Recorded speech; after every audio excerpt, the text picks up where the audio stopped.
lambot-lambot niyan. Oh.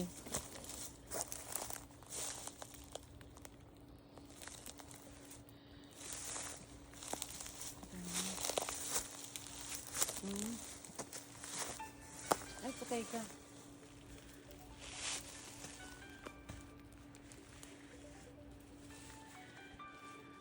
Call you back when I get upstairs.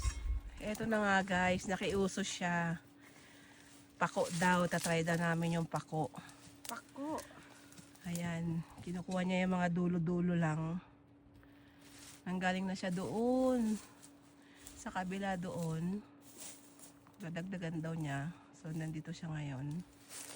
Ayan, nandun na siya. I want to make a salad. She said she want to make a salad. Ayan.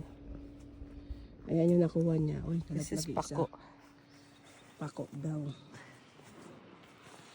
Nagka-gardening lang kami. May nakita siyang pako. Titikman daw namin.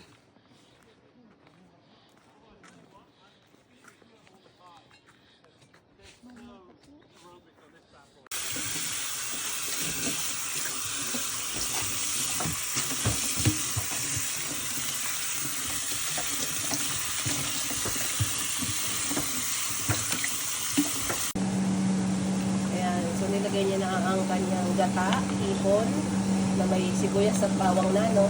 Yes. Tapos ilalagay niya na ang Pako. pako. Ay, ito pa may ulit kayo ba?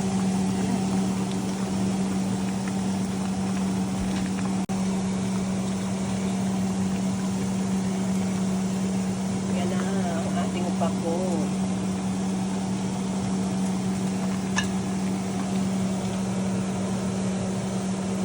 Dapat i-ensalada namin guys, kaya lang nanginayang kami sa gata. Mas masarap pag may gata, tapos may malaking hipon.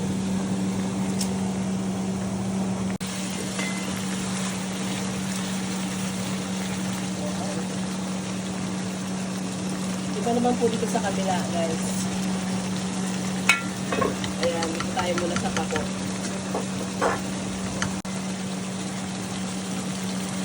Okay na to. Okay na to, Ate Grace.